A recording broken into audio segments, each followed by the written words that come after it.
Hello everyone, welcome to chapter 12 of Lord of the mysteries. इस chapter का नाम है हियर अगेन। पिछले हिस्सा में क्लाइन ने अपनी ज़िंदगी के कुछ दिनों की यादें खो दी थी। उसके दो दोस्तों वेल्च और नया की रहस्यमयी मौत हो चुकी थी और क्लाइन खुद भी उसी रात अजीब तरीके से मरकर जिंदा बच गया था। अब उस पर शक बढ़ने लगा था। गैस लैम्प की हल्की रोशनी में क्लाइन टेबल पर बैठा हुआ था। सर दर्द से धड़क रहा था और दिमाग में एक ही बात घूम रही थी।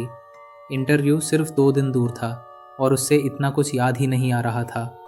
ऊपर से जो पैरानॉर्मल चीज़ें उसके साथ हो रही थी, उनके बाद पढ़ाई पर ध्यान देना लगभग नामुमकिन था। मेलिसा उसके पास बैठकर अपना काम कर रही थी। कमरे में एक शांत घर जैसा माहौल था, जैसे सब कुछ नॉर्मल हो। रात के करीब 11 बजे दोनों ने गुड नाइट कहा और सोने चले गए, लेकिन सुबह से पहले ही दरवाजे पर तेज़ आवाज़ ने क्लेन को नींद से जगा दिया। बाहर सुबह की पहली रोशनी दिख रही थी। नींद में ही उसने आवाज़ लगाई, कौन है? बाहरी आवाज़ गहरी और ठंडी थी, मैं हूँ, डन स्मिथ। दरवाज़ा खुलते ही वही ग्रे आइड पुलिस इंस्पेक्टर सामने खड़ा था, बिल्कुल शांत, बिल्कुल सख्त। उसने सीधा बताया कि एक कैरेज ड्राइवर मिल गया है जो गवाही दे रहा था कि क्लेन 27 जून को वेल्च के घर गया था। उसी दिन वेल्च और नया मरे थे और पेमेंट भी वेल्च ने ही की थी। अजीब बात यह थी कि क्लेन को ना डर लगा ना गिल्ट, क्योंकि ये झूठ नहीं था। असल में 7,507 जून की रात पुराना क्लेन सच में वेल्च के घर गया था और उसी रात घर लौटकर उसने खुदकुशी की कोशिश की थी, बिल्कुल वेल्च और नया की तरह। क्लेन ने संभल कर बात की। उसने कहा कि उसे उस दिन की लगभग सारी यादें याद ही नहीं। जो कुछ उसे पता चला वो सिर्फ अपनी डायरीज से। उसकी आवाज़ शांत थी, आंखों में सीधी सच्चाई, चाहे वो अधूरी ही क्यों ना हो। डन स्मिथ चुपचाप सुनता रहा।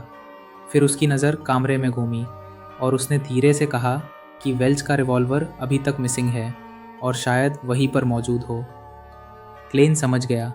बिना बहाना बनाए उसने बेड की तरफ इशारा कर दिया। रिवॉल्वर वही था।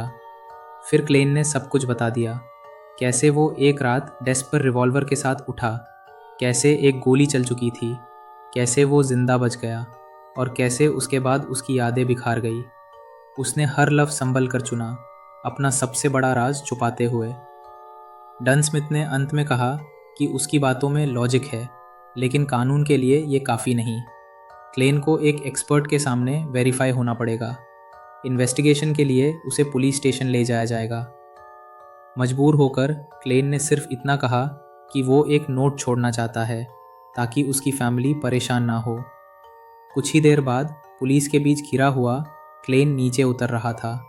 बाहर पुलिस कैरेज खड़ी थी, सब कुछ कंट्रोल में लग रहा था।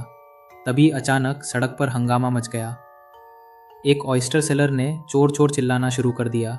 भीड़ इकट्ठा हो गई, घोड़े भड़क गए और उसी पाल क्लेन भाग पड़ा।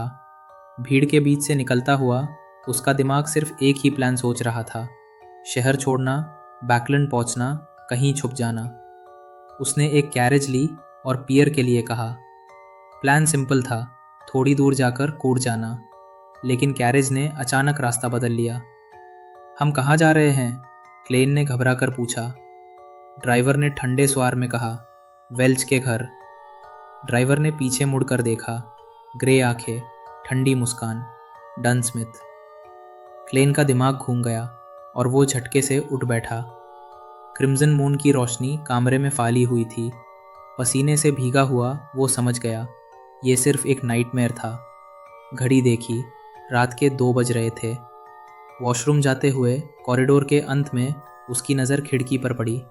वहाँ एक सिलुएट खड़ा था, काले कपड़ों में, क्रिम्सन रोशनी में नहाया हुआ। वो धीरे से मुड़ा, ग्रे ठंडी आंखें, डन स्मिथ। और इस बार क्लेन जाग रहा था। ये चैप्टर यही ख़त्म होता है। मिलते हैं अगले वीडियो में न्यू चैप्टर के साथ। अगर वीडियो पसंद आया हो तो लाइक करो, शेयर करो, और अगर आप इस चैनल पर नए हो तो सब्सक्राइब ज़रूर करो, क्योंकि हम अपने चैनल पर ऐसे ही वीडियोज़ रेगुलर लाते रहते हैं। Thank you for watching.